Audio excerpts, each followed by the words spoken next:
Hello प्यारे बच्चों, जे advance कभी कभी इतने बेहतरीन क्वेश्चन पूछ लेता है और वो इतने ज्यादा डरावने होते हैं, लेकिन उतने ही अगर आप उन क्वेश्चंस को अच्छे से समझो, अगर आपकी लॉजिकल थिंकिंग अच्छी है, अगर आपने पीवाईक्यूज कर रखे हैं, जो ये पीवाईक्यूज कराने का जो मेन मोटो बच्चों वो यही है कि आप ये इस ब्यूटी को समझ पाओ कि एडवांस के जो क्वेश्चंस होते हैं ना, वो कई बार आपसे ये कहते हैं कि देखिए आपकी नॉलेज ठीक है, आपको जितना आता है वो ठीक है, उसके अलावा आपको अगर एक डिफरेंट टाइप की सिचुएशन दी जाए, आपको कुछ अलग तरीके के कॉन्सेप्ट बताए जाएं, तो क्या आप उनको इतना आसानी से अंडरस्टैंड कर सकते हैं? क्या आपको उनका एप्लीकेशन आता है या नहीं आता है? ऐसे ही कुछ क्वेश्चंस इन्होंने जो है 2016 में 2016 में बच्चों जेई एडवांस ने बहुत बेहतरीन क्वेश्चन पूछे थे। उनमें से कॉम्प्रिहेंशन था। जो बच्चा मतलब अपनी नॉलेज को साइड रख के इस कॉम्प्रिहेंशन को ध्यान से पढ़ेगा, इस कॉम्प्रिहेंशन को एक एक लाइन को अच्छे से समझेगा, वो बच्चों इस क्वेश्चन को सॉल्व कर पाएगा। इसमें दो दो क्वेश्चन पूछे थे इन्होंने। क्या थे वो क्वेश्चन, मैं आप लोगों को पूरा का पूरा एक्सप्लेन करने वाला हूं। लेकिन मैंने आपको बताया कि एडवांस की ये ब्यूटी है बच्चों, कई बार वो ऐसे क्वेश्चन देके हमें सरप्राइज कर देते हैं और इन्हीं क्वेश्चंस की वजह से एडवांस का लेवल एडवांस बना हुआ है। चलिए बच्चों, क्या है क्वेश्चन आज का, देखते हैं। A frame of reference that is accelerated with respect to an inertial frame of reference is called a non-inertial frame of reference। ये तो बच्चों आप लोगों को सबको डेफिनेशन पढ़ाई जाती होगी। इनर्शियल फ्रेम ऑफ रेफरेंस के रेस्पेक्ट में अगर एक फ्रेम एक्सेलरेटेड है, एक ऑब्जर्वर एक्सेलरेटेड है, तो हम उसको non inertial frame of reference बोलेंगे।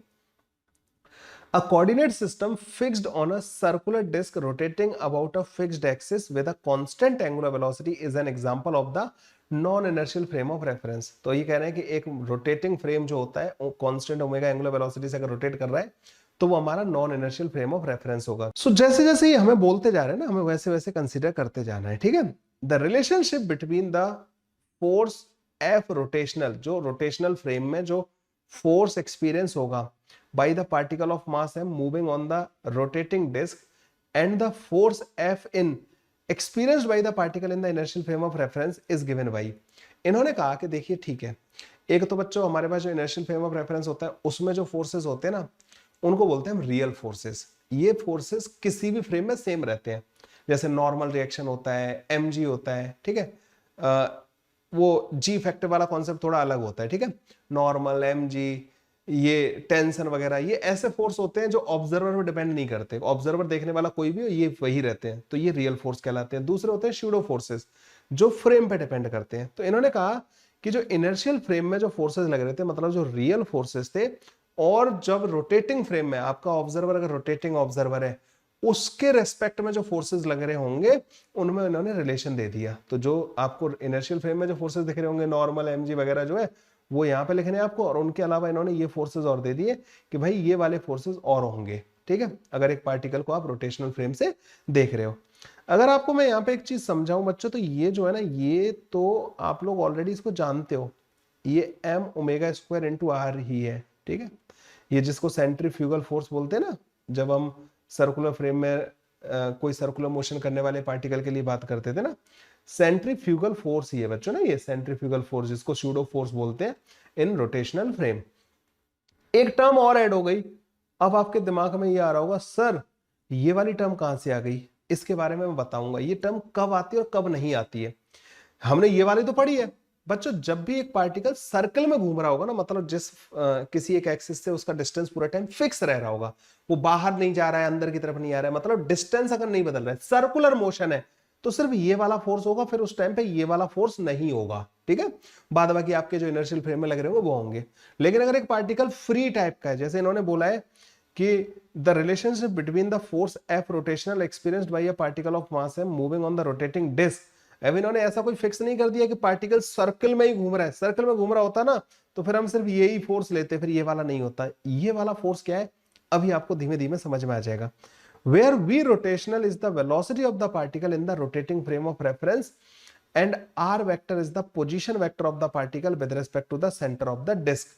तो बच्चों कई बार क्या होता है कि जब आप रोटेटिंग फ्रेम में बात कर रहे होते हो ना, तो पार्टिकल का डिस्टेंस अगर बदल रहा होगा ना, तो उस फ्रेम में, रोटेटिंग फ्रेम में जो पार्टिकल की जो स्पीड होगी, रोटेटिंग फ्रेम में जो स्पीड होगी, वो स्पीड बच्चों हमें यहाँ पे लेनी होती है, ठीक है। उस रोटेटिंग फ्रेम में जो स्पीड होगी ना बच्चों पार्टिकल की, विद रिस्पेक्ट टू दैट जो वेलोसिटी आएगी, वो हमें यहाँ पे लेनी होती है। अभी इस क्वेश्चन में समझाऊंगा और अच्छे से समझाऊंगा इसको ना।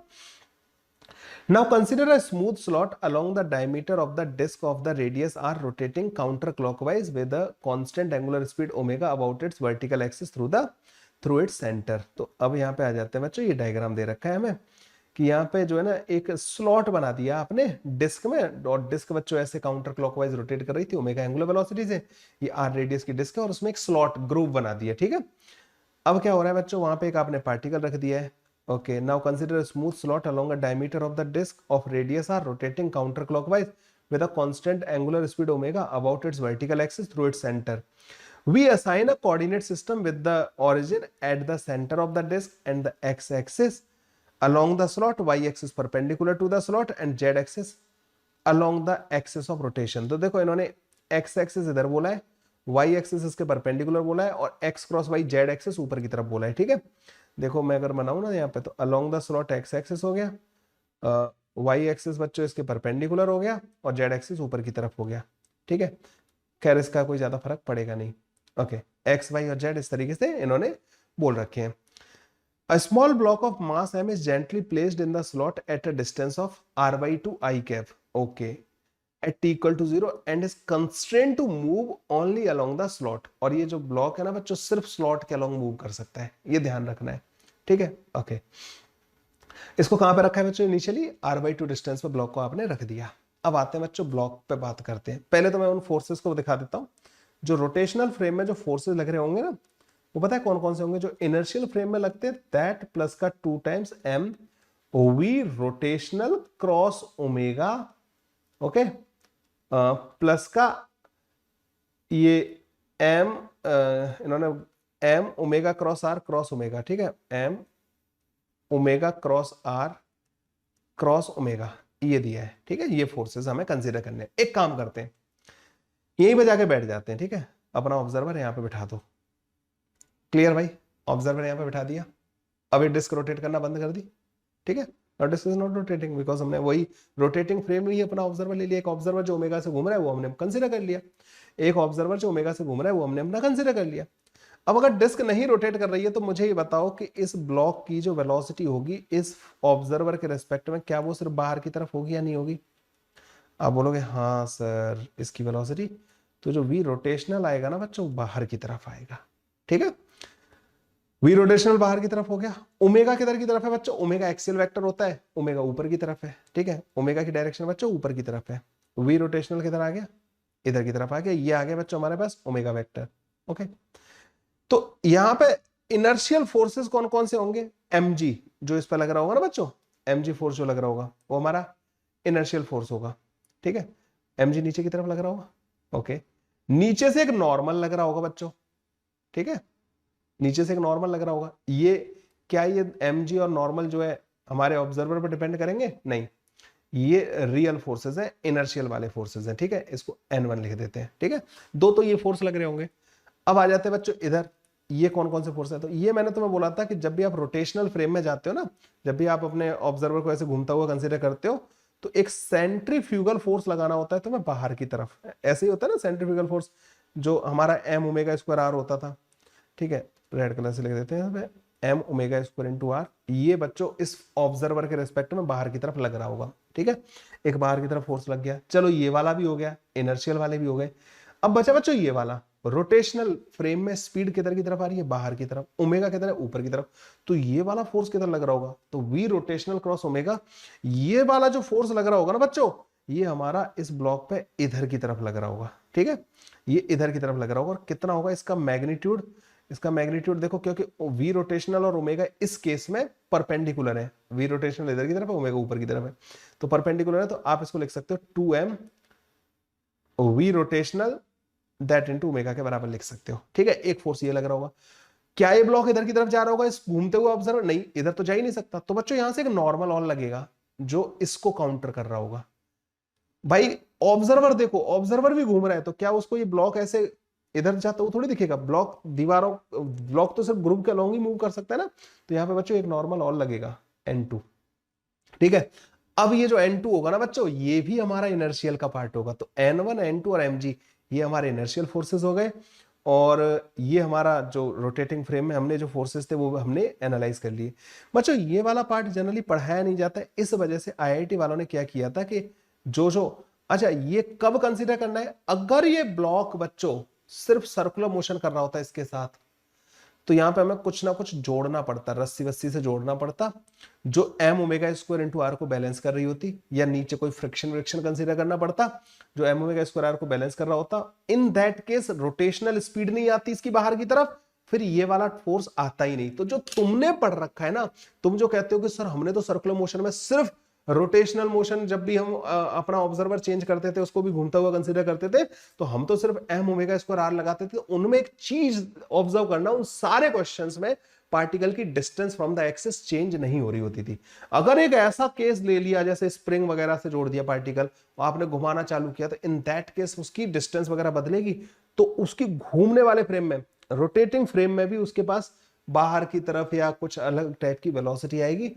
इन दैट केस बच्चों आपका ये वाला जो टर्म है ये पिक्चर में आ जाएगा।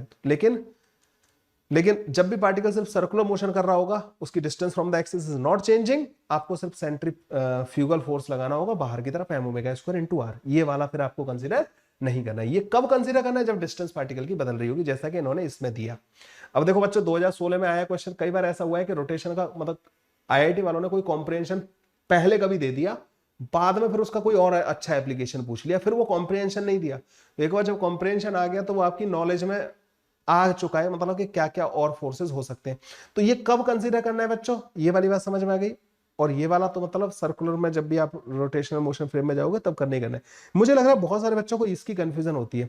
अच्छा इसकी डायरेक्शन कैसे पता लगाई, देखो अगर तुम्हारा ऑब्जर्वर भी घूम रहा होगा तो ये बाहर की तरफ जाता दिखेगा, तो रोटेशनल वेलोसिटी बाहर की तरफ आएगी, ओमेगा ऊपर की तरफ है, इनका दोनों का ये जो फोर्स आएगा वो इधर की तरफ आ जाएगा। अब ये इधर तो जा नहीं सकता, ये यहाँ पे सपोर्ट लगा हुआ है, तो ये इसको दीवार को पुश कर रहा होगा, तो दीवार जो है यहाँ पे N2 लगा रही होगी। अच्छा दूसरा और कोई तरीका है इसको एक्सप्लेन करने का, देखो मैं तुम्हें एक और सिंपल तरीके से एक्सप्लेन करता हूँ। ये N2 क्यों आया, N1 तो मुझे समझ में आया कि mg को बैलेंस करने के लिए आ गया, N2 और क्या आया। देखो बच्चों आप लोगों को एक चीज समझना, इसकी अभी यहाँ पे ब्लॉक की यहाँ पे स्पीड क्या होगी, अगर मान लो मैं ग्राउंड फ्रेम से तुम्हें समझाऊं कि ये वाला फोर्स क्यों आया है N2 ना, ग्राउंड फ्रेम में जब बात करेंगे तो हमें ये वाला फोर्स थोड़ी कंसीडर करना है, ग्राउंड फ्रेम में थोड़ी कंसीडर करना है, हम इनर्शियल फ्रेम मतलब ग्राउंड फ्रेम में बात कर रहे हैं। बच्चों यहाँ पे क्या होगा, जब ये ब्लॉक यहाँ पे होगा ना, क्योंकि कांस्टेंट ओमेगा से घूम रहा है पूरा सिस्टम ना, तो इसकी स्पीड क्या होगी इधर की तरफ परपेंडिकुलर, मतलब जो ग्रुप के परपेंडिकुलर, ओमेगा इंटू आर। थोड़ी देर बाद ये इधर आ जाएगा, अब इसकी स्पीड क्या होगी, ओमेगा इंटू बदला हुआ आर, मतलब आर जो बढ़ गया, मतलब इसकी स्पीड बढ़ रही है इधर की तरफ। तो कौन बढ़ा रहा है इसको, आप ऐसे कह सकते हो N2 बढ़ा रहा है। ग्राउंड फ्रेम में भी आप देख पा रहे हो, अब आप इसको अब समझ गए ना, स्पीड को बढ़ाने का परपेंडिकुलर डायरेक्शन में स्पीड को कोई बढ़ाने के लिए फोर्स चाहिए ना मेरे को, इधर वाली वेलोसिटी जो बदल रही है। तो ग्राउंड फ्रेम में तो बच्चों इधर जाता दिखेगा और इधर भी जाता दिखेगा, दोनों चीजें हो रही होंगी ना, इधर भी जाता दिखेगा, इधर वाली स्पीड बढ़ रही होगी और इधर वाली भी बढ़ रही होगी, बिकॉज ऑफ मतलब जो बाहर की तरफ जा रहा है इसकी वजह से ना, ठीक है। मतलब वो फिर वो बाहर की तरफ नहीं, वो चीज अलग हो जाएगी फिर ना। ओके ग्राउंड फ्रेम में समझ गए ये वाली चीज, ये फोर्स, ये वाला N2 की रिक्वायरमेंट ग्राउंड फ्रेम में भी समझा दी मैंने, और उसकी मैंने तुम्हें उसमें भी समझा दी। उन्होंने दे दिया कि भैया इतना होता है N2 ना, तो उन्होंने तो फॉर्मूला ही दे दिया N2 का ना। तो मुझे ये पता है कि रोटेशनल फ्रेम में इसका कोई इधर एक्सेलरेशन नहीं आना चाहिए, तो मुझे N2 की वैल्यू भी पता लग गई। N2 की वैल्यू जो है ना बच्चों इसके बराबर ही होगी, 2m v rotational into omega के बराबर, ठीक है। अच्छा ये जो v रोटेशनल है ना बच्चों, रोटेशनल जो स्पीड आ रही है ये बच्चों dr डिवाइड बाई dt के बराबर होगी या नहीं होगी। भाई यहां से इधर जाने की वजह से इस ऑब्जर्वर के रेस्पेक्ट में ये बाहर की तरफ जा रहा है, तो ये डिस्टेंस बदल रही है इसकी, ठीक है। तो ये भी आप लोगों को इंफॉर्मेशन यहां से मिल जाएगी, ठीक है, कि जो v रोटेशनल है वो dr बाई dt के बराबर होगा। खैर अब आते हैं बच्चों हमारे इस पे, the distance r of the block at any time t पूछ रहे हैं। डिस्टेंस क्या होगी बच्चों ब्लॉक की, देखो बच्चों ब्लॉक को जब यहां से आपने रिलीज किया था ना, तो बाहर की तरफ जो फोर्स लग रहा था ना वो था m omega square into r, ठीक है। तो बाहर की तरफ जो फोर्स था जो आर की डायरेक्शन में लग रहा था, जो इधर इधर इसको मूव करेगा। आप बोलोगे सर रोटेशनल स्पीड तो आएगी ना भाई, इस वाले फोर्स की वजह से जो एक्सेलरेशन आएगा उसकी वजह से जब ये बाहर की तरफ जाएगा, वो रोटेशनल स्पीड जो आ रही है वो रोटेशनल फ्रेम में आ रही है ना। तो रोटेशनल फ्रेम में कोई फोर्स होगा जो रोटेशनल स्पीड दे रहा होगा।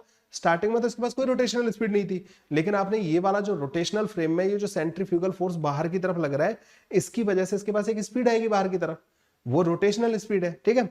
तो बच्चों हम ये कहेंगे कि इसमें जो बाहर की तरफ फोर्स लग रहा है ना वो M omega square into R के बराबर है, और इसकी वजह से बाहर की तरफ इसका एक्सेलरेशन आ रहा होगा, जो कि हम M D two R by D T square लिख सकते हैं। ये लिख सकते हैं, नहीं लिख सकते, इसकी किसी भी टाइम पे डिस्टेंस आर मान लेना। तो मेरे पास यहाँ से D two R by D T square जो है ना बच्चों, वो हमारे पास आ जाता है ओमेगा स्क्वायर इंटू आर के बराबर। ये आ गया बच्चों। अब इस डिफरेंशियल इक्वेशन को करना है मुझे सॉल्व। लेकिन कई बार बच्चों ऐसी जो इक्वेशंस होती है ना, उनको हमें सॉल्व करने की जरूरत नहीं होती। जब हमें ऑप्शंस दे रखे हो ना, तो हम उन ऑप्शन से ऐसी इक्वेशंस को बच्चों क्या कर लेते हैं, वेरीफाई कर लेते हैं। मुझे एक कंडीशन पता है कि t इक्वल टू 0 पे r की वैल्यू r/2 के बराबर थी, तो t की वैल्यू 0 पुट करूंगा तो ये भी आ जाएगा, t की वैल्यू 0 पुट करूंगा तो ये भी आ जाएगा, और मेरे को यहाँ भी दिखाई दे रहा है। अब चलो ठीक है, ये तो सारे ऑप्शन ही आ सकते हैं, है ना, मतलब इसका और उसको देखेंगे बाद में। एक काम करते हैं, पहले बी ऑप्शन को ट्राई करके देख लेते हैं, इसमें ना क्या ये बनेगा।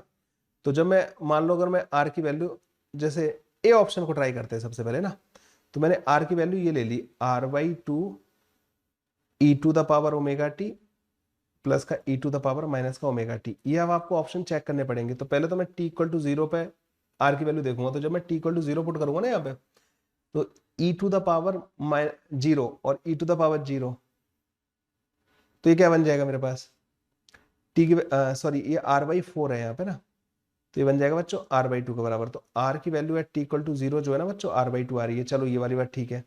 अब इसको एक बार डिफरेंशिएट करना है बच्चों, dr/dt जो आ जाएगा ना बच्चों, वो r/4 ओमेगा बाहर आ जाएगा E to the power omega T, और एक यहाँ पे माइनस आ जाएगा E to the power minus का ओमेगा इंटू टी। ठीक है, इसको एक और बार डिफरेंशिएट कर दो, d2 r/dt स्क्वायर। ठीक है, तो ये r/4 एक ओमेगा और बाहर आ जाएगा omega square E to the power omega T. अब ये प्लस हो जाएगा E to the power minus का ओमेगा टी। अगर आप इसको देखो तो r/4 इंटू दिस ये r के बराबर है, तो ये देखो ओमेगा स्क्वायर इंटू r के बराबर आ रहा है। लकीली मुझे और ऑप्शन चेक करने की जरूरत नहीं पड़ी। ठीक है, या आप ऐसे कह सकते हो मेरे को, मैंने इसको पहले सॉल्व कर रखा है तो मुझे पता है, पर मतलब आपको ये काम 3 बार करना पड़ेगा। आपको इसके लिए भी चेक करना पड़ेगा, इसके लिए भी चेक करना पड़ेगा, इसके लिए भी चेक करना पड़ेगा। जब आप इसका कर रहे होगा ना बच्चों, इसमें पता है प्रॉब्लम पता है क्या आ जाएगी, ये 2 बाहर आ जाएगा दो बार ना, तो मुझे क्लियरली दिख गया जब यहाँ पे 2 आएगा तो यहाँ 4 आ जाएगा, तो 4 आते ही ये कट जाएगा r/4, फिर वो एक 4 का इश्यू आ जाएगा यहाँ पे ना, तो मुझे ये दिख गया था कि ये वाला ऑप्शन तो नहीं आएगा। आप इसको चेक करके देखना बच्चों। तो मेरे को एक चीज समझ में आ गई कि जो आर का जो फंक्शन ऑफ टाइम जो फॉर्मूला आएगा ना वो ये आएगा। ठीक है, आर बच्चों इस तरीके से बदल रहा होगा, ये इस तरीके से। तो डिस्टेंस आर जो इसकी ओरिजिन से बदल रही होगी बिकॉज ऑफ दिस फोर्स, इस वाले फोर्स की वजह से इन रोटेशनल फ्रेम वो आ जाएगी हमारे पास। ग्राउंड फ्रेम में तो इसका मोशन ही अजीब होगा ना यार, ग्राउंड फ्रेम में तो ये बाहर भी जा रहा होगा और आगे भी जा रहा होगा, है ना, तो अजीब सा मोशन होगा, है ना। लेकिन रोटेशनल फ्रेम में सिर्फ ये बाहर की तरफ जाता हुआ दिखेगा। ओके, एक और क्वेश्चन था बच्चों इसमें, ये आ गया हमारे पास। फिर उन्होंने पूछा था the net reaction of the disc on the block. तो बच्चों मैंने यहाँ पे अभी आपको सारे के सारे फोर्सेस ड्रॉ करके देखा, बताए थे आपको ना, मैंने बोला था 1 mg लग रहा होगा, तो उसको काउंटर करने के लिए, क्योंकि वर्टिकल डायरेक्शन में और कोई फोर्स नहीं है, एक नॉर्मल लग रहा होगा। एक बच्चों को जो रोटेशनल फ्रेम में जो फोर्स लग रहा था ना इधर की तरफ, उसको काउंटर करने के लिए एक नॉर्मल इधर लग रहा होगा। एक नॉर्मल हमारे पास इधर की तरफ लग रहा होगा वाई डायरेक्शन में। इधर हमने वाई डायरेक्शन ली थी, इधर हमने एक्स डायरेक्शन ली थी, तो यहाँ पे नॉर्मल लग रहा होगा, उसको n2 बोल देते हैं। इस वाले नॉर्मल को मैंने n1 बोल दिया, ये mg हो गया। और ये था बच्चों हमारे पास कितना था, 2m v rotational into omega के बराबर। मैंने कहा था ना कि रोटेशनल स्पीड जो है वो इधर की तरफ आएगी, तो ओमेगा के परपेंडिकुलर आएगी, तो वो 90 डिग्री एंगल हो जाएगा। ठीक है, वी रोटेशनल हमारा इधर की तरफ आ रहा होगा।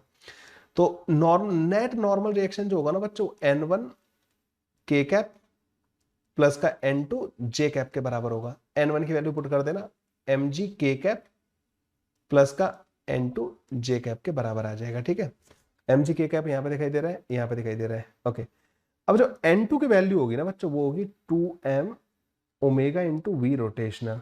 अब रोटेशनल स्पीड क्या है, मैंने बोला था ना, जिस स्पीड से बाहर की तरफ जाता हुआ दिखाई देगा हमारे उस घूमते हुए ऑब्जर्वर को, मतलब dr/dt, जिससे दूर जा रहा होगा, है ना, dr/dt। अभी हमने r बच्चों पिछले वाले में इन्होंने हमें फाइंड करवा दिया, r/4 e to the power omega T minus plus का दिस। ठीक है, तो हम उस r को डिफरेंशिएट कर देंगे, तो r/4 into omega E to the power omega T, एक माइनस आ रहा था E to the power minus का ओमेगा टी। ठीक है, इनको ले जाके यहाँ पे पुट कर दो, तो बच्चों n2 की वैल्यू आ जाएगी 2m ओमेगा का square r/4 E to the power omega T minus का E to the power minus का ओमेगा टी ठीक है, और यहाँ पे ये जे कैप डायरेक्शन में आ रहा होगा। एक 2 से बच्चों इस 2 को काट देना, तो कौन सा आ रहा है बच्चों, 2 ओमेगा टी वाला नहीं आ रहा है, ये वाला ओमेगा टी दिस 1/2 आ रहा होगा यहाँ पे, M omega square R this B option बच्चों यहाँ पे करेक्ट ऑप्शन आ जाएगा। तो मेरे ख्याल से इस क्वेश्चन के साथ जब आपने टाइम स्पेंड किया ना मेरे साथ, आपको बहुत कुछ सीखने को मिला होगा बच्चों ना। मैंने शायद इतनी इन्फॉर्मेशन थी मेरे पास इसमें बताने के लिए, तो मैंने कुछ ज़्यादा भी बता दिया हो शायद, लेकिन आपको वो हेल्प ही करेगा। तो मैंने पहले बता दिया बच्चों, कुछ ज़्यादा बदला नहीं था, इनर्शियल फोर्सेस, और उन्होंने कहा था कि जब भी आप रोटेशनल फ्रेम में जाओगे, और उसमें भी रोटेशनल फ्रेम में भी इन्होंने ग्रूव वाला कॉन्सेप्ट देके ना प्रॉब्लम को रिलेटिवली आसान कर दिया हमारे लिए ना। हमें हमें क्लियरली दिख गया कि रोटेशनल फ्रेम में इसके पास मजबूरी है कि उसको इधर की तरफ ही जाना पड़ेगा, मतलब ना ग्रुप के अलोंग ही मूव कर रहा होगा, इसलिए हम N2 वगैरह को बैलेंस कर पाए। वो जो एक ये जो इन्होंने additional 2mv rotational into omega वाला जो फोर्स लिखा है, ठीक है। तो बच्चों वो पार्टिकल को बस अपना ऑब्जर्वर अपने आप को चेंज करना है आपको ना। आपने कहा ग्राउंड फ्रेम में, चलो ठीक है, जो फोर्सेस लग रहे होंगे वो जो नॉर्मल वॉर्मल वो ग्राउंड फ्रेम वाले हो गए ना, मतलब इनर्शियल फ्रेम वाले हो गए। जैसे ही तुम रोटेट अपने आप को रोटेट करने लगे, तो अब ब्लॉक तुम्हें रोटेट करता हुआ नहीं दिखेगा, है ना, घूमता हुआ नहीं दिखेगा, वो सिर्फ ग्रुव के अलोंग मूव कर सकता है। जब आप डिस्क पे जाकर बैठेगा अपने आप को घुमाने लगे, तो वो सिर्फ बाहर की तरफ जाता हुआ दिखेगा आपको ना। तो बाहर की तरफ जाता दिखेगा, तो उसकी जो उस घूमते हुए फ्रेम में स्पीड आएगी, बाहर की तरफ आएगी वी रोटेशनल ओमेगा से हमारे पास एक फोर्स आ गया जो हमें उस फ्रेम में लगाना होगा, एक एम ओमेगा स्क्वायर आर बाहर की तरफ, वही तो बाहर की तरफ लेके जा रहा है उस रोटेटिंग फ्रेम में, बाहर की तरफ एम ओमेगा स्क्वायर आर लेके जा रहा है। हमने एम ओमेगा स्क्वायर आर से एक्सेलरेशन लिख के आर वाला फंडा निकाला, वहीं से आर पता लग गया, तो हमारे पास रोटेशनल स्पीड आ गई, उससे हमारे पास N2 वगैरह आ गया, N1 आ गया। मेरे ख्याल से पूरा का पूरा सिनेरियो आपको क्लियर हो गया होगा।